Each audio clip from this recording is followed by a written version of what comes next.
have to see it. Give us an idea of what it entails then, please. Well, it's, music, lights, guitar, bass, drums. You can't describe it, and I don't wish to describe it. You just have to... that's your job, not mine.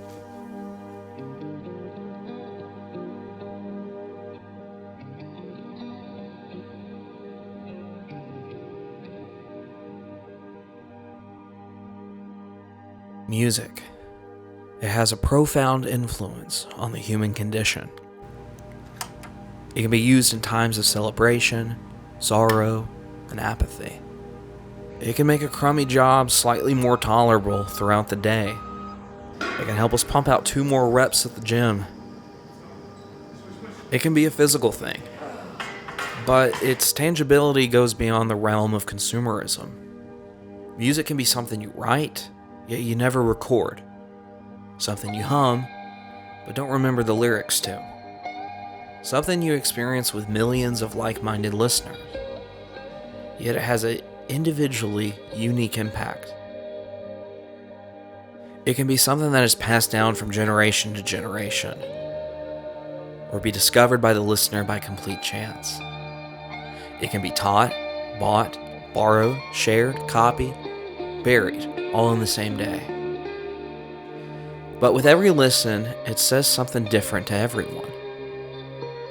Music is one of, if not the most subjective forms of art that the human race has, and probably the most important. In May of 2024, I had the opportunity to buy tickets to go see the 8th wonder of the world, David Gilmour. Now, for those of you who don't know who David Gilmour is, he was the lead guitarist and singer for the psychedelic progressive British rock band known as Pink Floyd. The original lineup consisted of members Nick Mason, their drummer, Richard Wright, the keyboardist, Roger Waters on bass, and Syd Barrett, their main songwriter and frontman, who Gilmour later replaced in 1968. With David in the mix, the band's lineup would go on to create classic albums from the 1970s, such as Metal, Obscured by Clouds, Dark Side of the Moon, Wish You Were Here, Animals, and The Wall. Known for his signature phrasing and melodic guitar solos, David would go on to help write and sing some of the band's most iconic pieces, such as Echoes, Breathe in the Air, Time, Shine on You Crazy Diamond, Wish You Were Here, Dogs, and Comfortably Numb, to name a few. In the 1980s, the future of the band was pretty uncertain. Roger Waters, the founding member, left the band in 1985 after the release of their '83 album, The Final Cut. Richard Wright, being fired from the group after the Wall tour in 1981, made a reformation seem very unlikely. However, Gilmour and Nick Mason, the remaining members, decided that they would reform the band, and they would create a new path musically under the leadership of David Gilmour. Multiple lawsuits and bad blood between the remaining members gained widespread media attention. Reconciliation? Are you at all friendly with him? Is there a big gap between you guys and him? We're not at all friendly, really, at the moment. I mean, it's very difficult to remain on good terms when someone's trying to completely you up, you know. Put bluntly. I can understand that. Richard Wright was even brought back into the fold for additional keyboards, as well as adding legitimacy to their new album, A Momentary Lapse of Reason. During the tour, there were still problems going on, not just between me and Dave and Nick, but as you know, with Roger as well. But that is all history. Yep.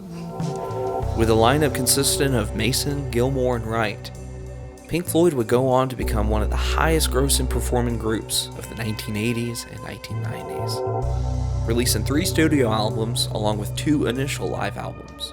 Pink Floyd's legacy was solidified under Gilmour's leadership, creating a household name for generations to come. Songs written by Gilmour and or Wright, such as Sorrow, Yet Another Movie, What Do You Want From Me, Marooned, and High Hopes, are often regarded as some of the band's best material from that era.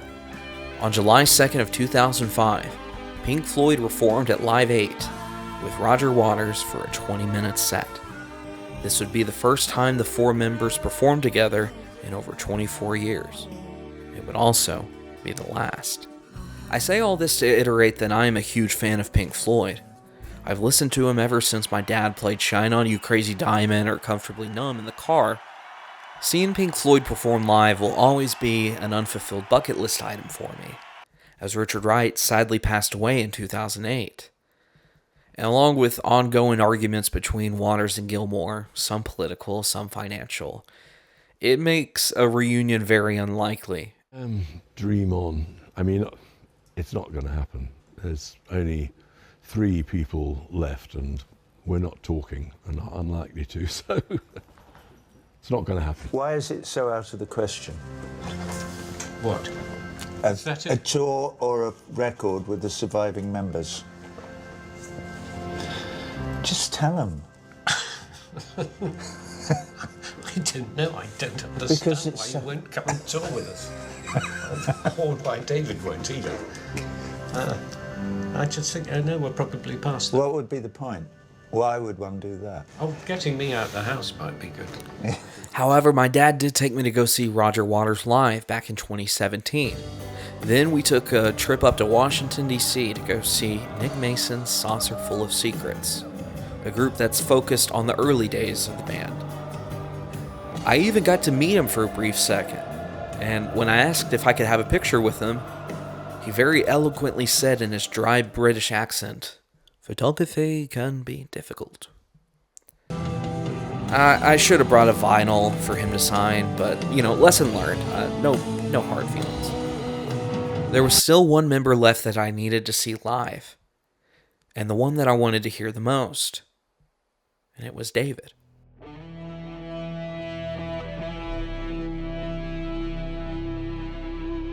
After the Division Bell tour ended in 1994, David's touring days had been very few and far between, about every 9 years or so.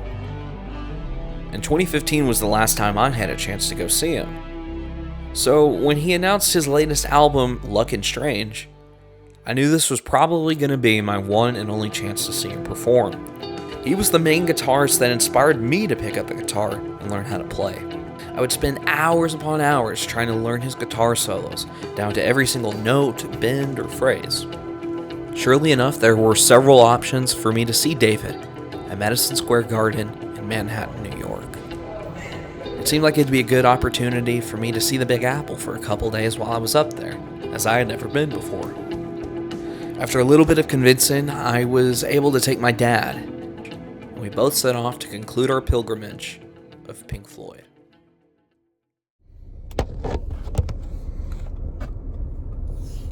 Good morning, ladies and gentlemen. Today is November 2nd of 2024. I'm in Chattanooga, about to fly to New York City. You ready? Pretty much. Just get this bag and we're going out that door. My dad saw Pink Floyd in Atlanta around 1987, so he was pretty excited to see David Gilmour perform again, as it had been close to 37 years since the last time he had seen him. Funny enough, one of my friends from college, Elijah, who got into Floyd ironically after befriending me, took the pilgrimage to Manhattan with us as well. The three of us set out from the airport to base camp, and we started our journey across the city at night. Our first spot was some Korean barbecue. We then set off to see the scenic city from higher ground, so the Empire State Building was our first destination.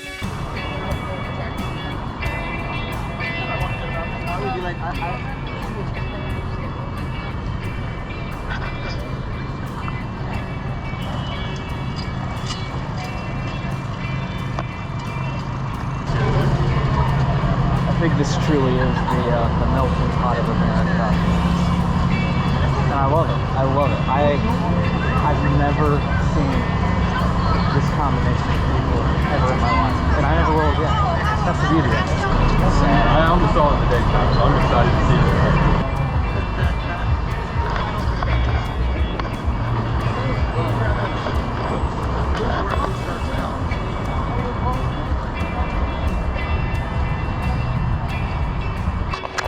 Elijah, you see that Banana Republic over there? Yeah. That's what's happening to America.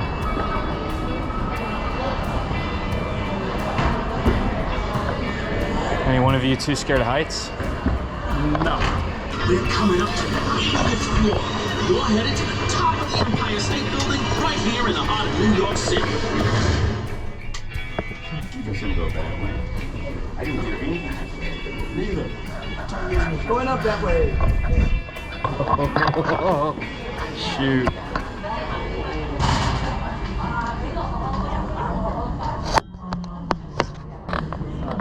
Yeah, that's the Freedom Tower. And over there, that's Newark over there.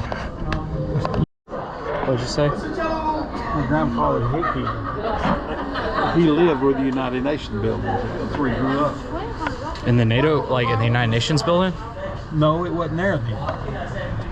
This is like 1900, you know?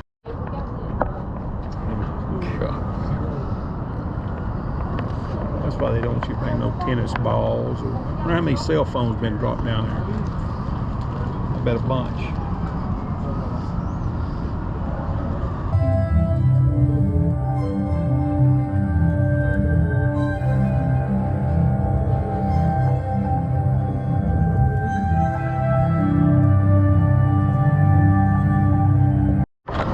Dad, just in case we forgot how much money you've spent, because you keep reminding us, how much have we spent so far? $369 for supper, $200 and something to go up the Empire State Building.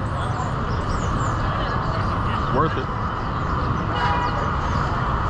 And I'm speaking loud and bold, because God gave me a heart to be bold in this kingdom.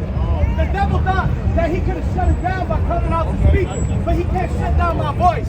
So I'm going to tell you about the good news, that God so loved the world, that if you believe in him, you can receive life. Today is the day for your salvation. Today is the day that you can receive Jesus into your heart. Because a lot of people are fighting battles. My brother, you can be free in the name of Jesus. You can be free in the name of Jesus. Free off of him right now. In Jesus' name. You're not supposed to be an addict. You're not supposed to be an addict. See, this is the thing. That's the proof of the spiritual warfare that we face. That brother got a purpose. You are loved. You are wonderfully and fearfully made in the image of God. Day 2 of the New York trip. I don't know what day it is after May 1st of 23. Yeah. Subway? Yeah. Gotta find it. Yeah, we do. I think there's one over there. I would think Subways would have like maps of like routes. Usually it works out to be a better deal if you're going to ride a bunch.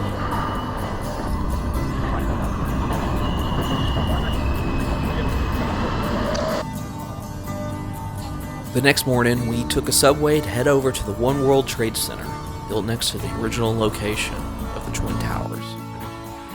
3 expensive tickets later, we went up over 100 floors to witness yet another breathtaking view of the city. Yeah, over there is where the Avengers fought. Loki came in from there.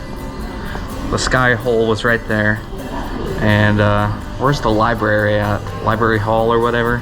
Where Hawkeye was? Yeah, he is like somewhere over there probably. Yeah. If you look closely, you might see Peter Parker awkwardly dancing down the street. Yeah, there's Peter Parker. He's just bouncing in between buildings, you know. Godspeed, Spider-Man. Later that day, we took a boat ride on the Hudson River. We also saw Ellis Island, the genesis of a fresh start for immigrants, along with the Statue of Liberty, one of the most iconic statues in the world. As we were looking around the shopping areas in Soho, I realized we were only a few blocks away from an iconic film location. So I dragged my friend and dad to see the iconic fire station used in Ghostbusters 1 and 2.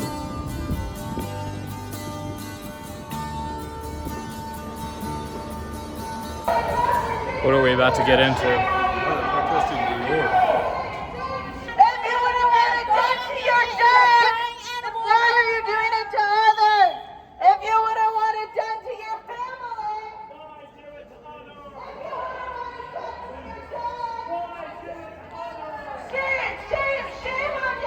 Shame on you for what So should we eat a burger tonight? Get a fur coat. And if you understand the science of these two techniques, you're going to amplify your photo taking skills and your video taking skills.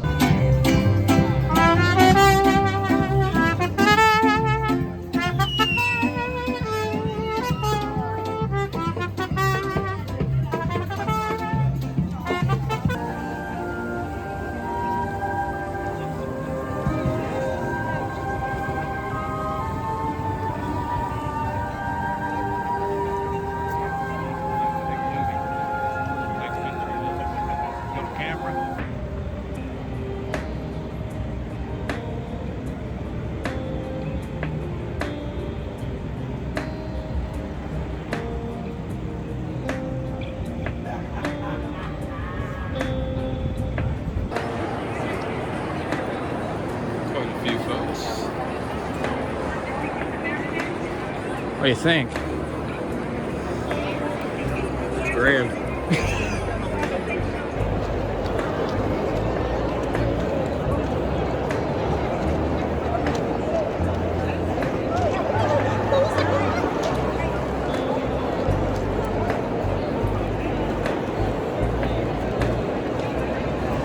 Pretty neat. Just the clock. One thing I appreciated about New York was that it was a city that never sleeps. There's always something to do, somewhere to go, and somewhere to be. I've never really seen that before. And especially on my road trip, I didn't really hit any big cities. There was a lot of deserted areas or national parks. So these trains actually do go, right? They actually go places. You think? Nothing? Yeah, this is nice though. I wonder what it costs to catch a train from New York to Boston. I don't know.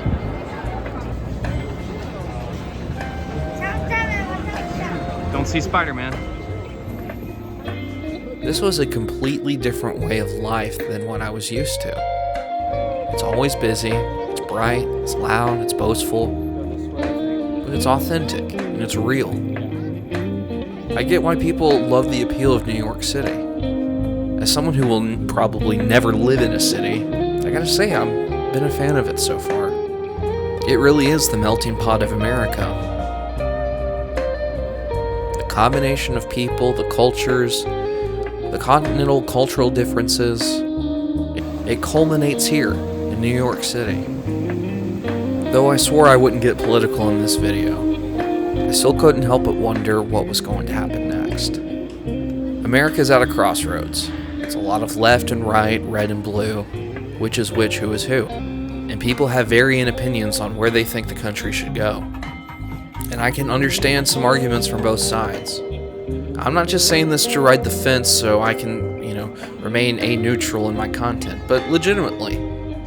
We're at a point where we have to start unifying as a nation. Of course, I'm saying all of this 14 months after the fact, and a lot has happened since this has been recorded. People actually bet their money on this.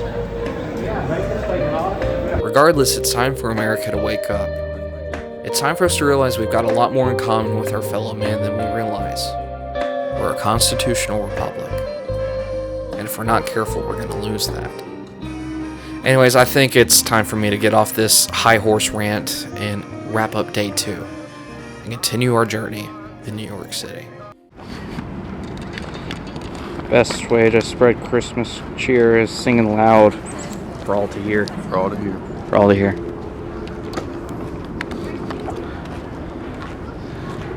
It's me, your son. Guests of the new celebrity Ding Dang Dong stay at the world-renowned Plaza Hotel, New York's most exciting hotel experience. For reservations, call toll-free 1-800-759-3000. I'm gonna do it.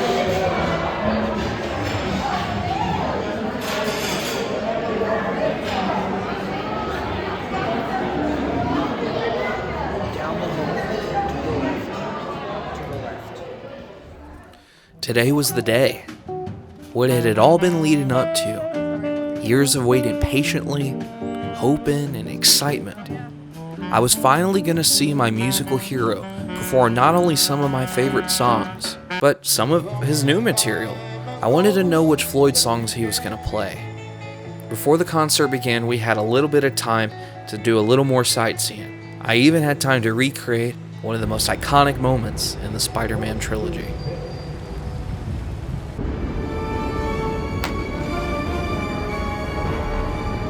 Little Goblin Jr. See a chump cry? I'm gonna put some dirt in your eye. I guess we're doing this one. Elijah? 1 to 10, how excited are you? I'm about an 11 and a half. It's gonna be a good show.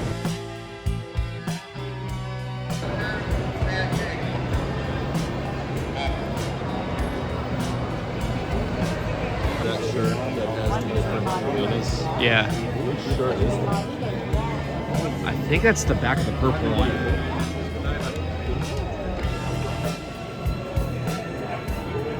You still getting the UFO one? It's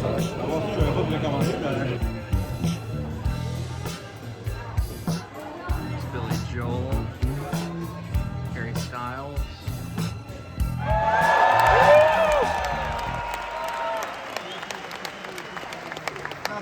Tonight, this is one little bit of housekeeping. Tonight is a very rare, special, unique occasion, right? As you know, David was last here 8 years ago. I was first here with him 37 years, 1 month and 1 day ago with Pink Floyd. And this is the last of 4 cities in the whole world of these shows. Like I said, it's really special and unique. We're all so lucky to be here. It's never going to be you and us here again. Tonight, this is a once-in-a-lifetime thing, right? Showtime.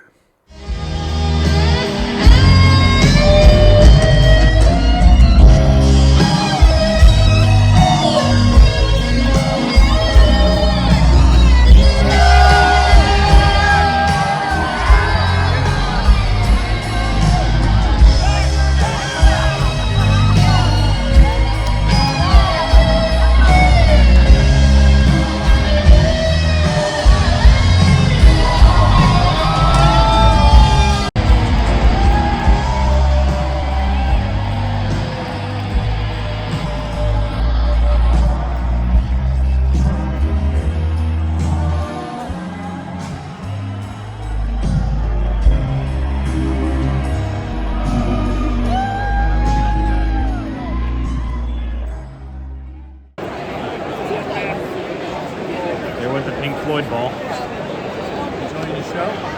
Yeah. It's been great so far.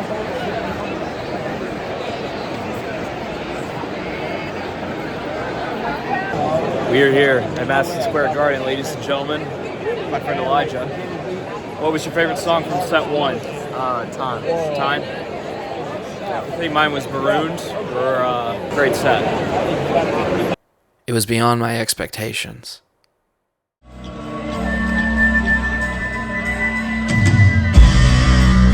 The one song that stuck with me the whole night was one that was very important to me. Sorrow.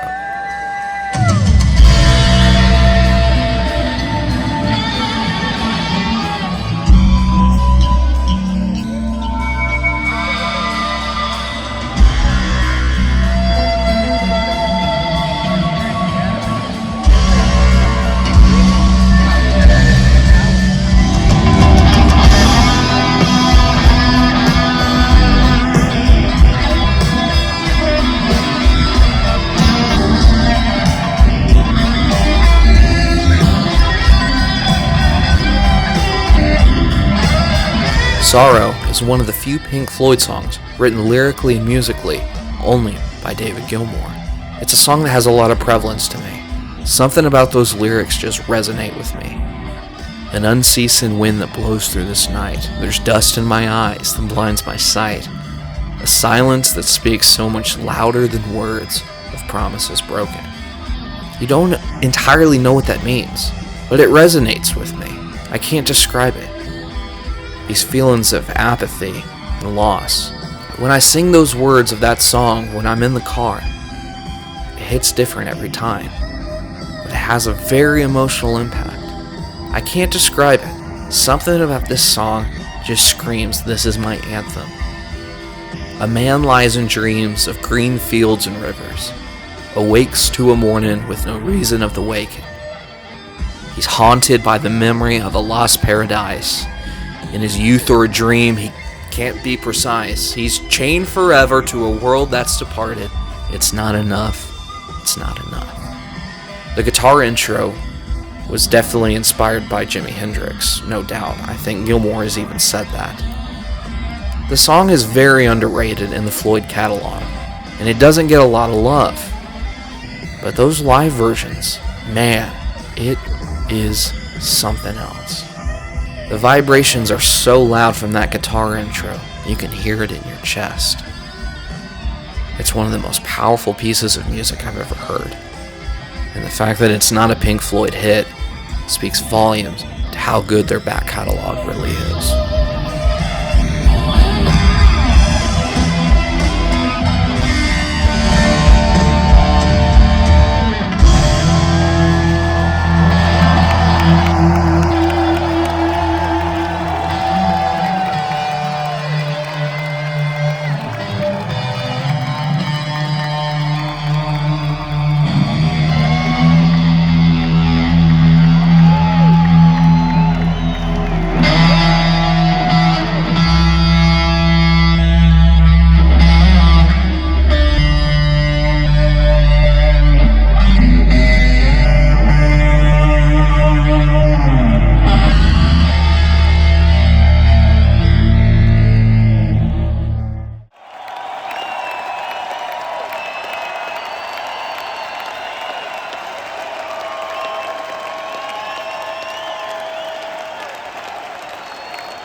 Good night.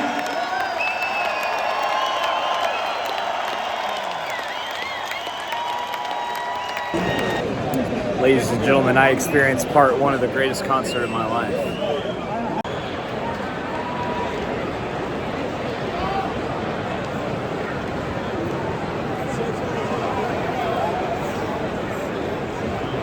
Yeah? Good. Yeah. All right, Brother? it's been fun. And he's off, ladies and gentlemen.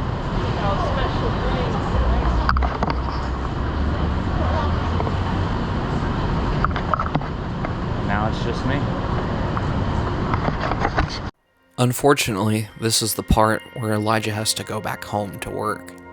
He was only able to join us for the first show, but we grabbed a quick picture, and we'll never forget this opportunity we got to share as friends.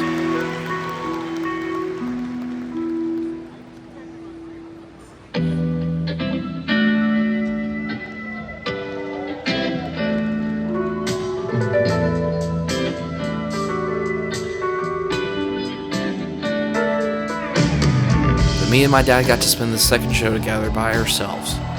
We were a little farther back, but we got a better view of the band and the live show and all the lights. Overall, they were better seats. And we got to enjoy some of the classic Pink Floyd songs.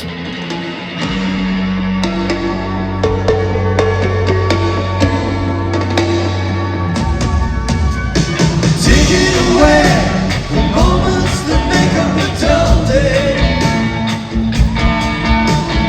Fritter and waste the hours in an offhand way. Kicking around on a piece of ground in a hometown. Waiting for someone or something to show you the way. The same old fears. Wish you were here.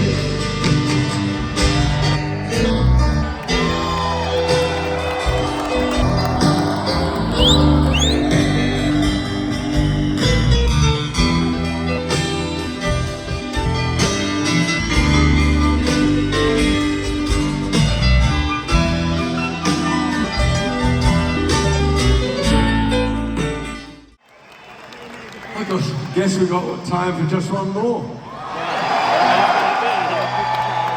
Oh, did you think I forgot about it?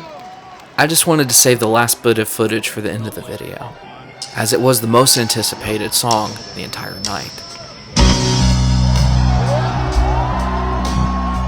And it did not disappoint. Just the basic facts. Can you show me where it hurts?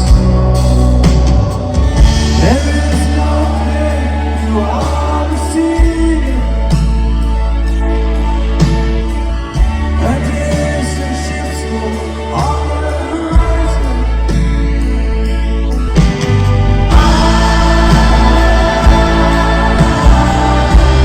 I have become comfortably numb.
Good night. And that's where our pilgrimage draws to a close. Yes, there were still 3 more nights where I technically could have seen him. But the 2 shows that we did see were the exact same. And I didn't really have any more money or PTO to use. It was a once-in-a-lifetime opportunity. And I got to see it twice. Dad, did you enjoy the first night or the second night better? I'm flip a coin. Huh? Flip a coin. Tonight here, David Gilmour, no? He already played. He plays the 6th, the 9th, and the 10th. Get tickets.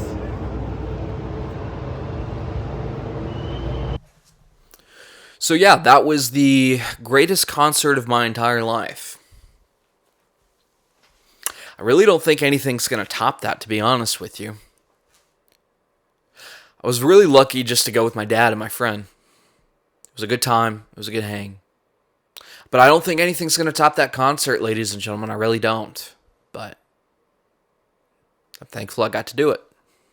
As I mentioned in my previous video, I was not going to make any more Days Gone By content. Honestly, any YouTube content. Until I brought down the weight. And I said this was going to be the last video for a while, depending on how I got that weight down. And I'm going to ring true to that. I'm really going to focus on quality over quantity this year. And I want to make some good stuff, and I really want to up the game. So be patient. If you like this video, recommend it to somebody. I don't know. I'm not going to ask for subscribers, but you do what you want. I just want to say thank you. And this is probably it for a while. For real this time. So, thanks. Enjoy.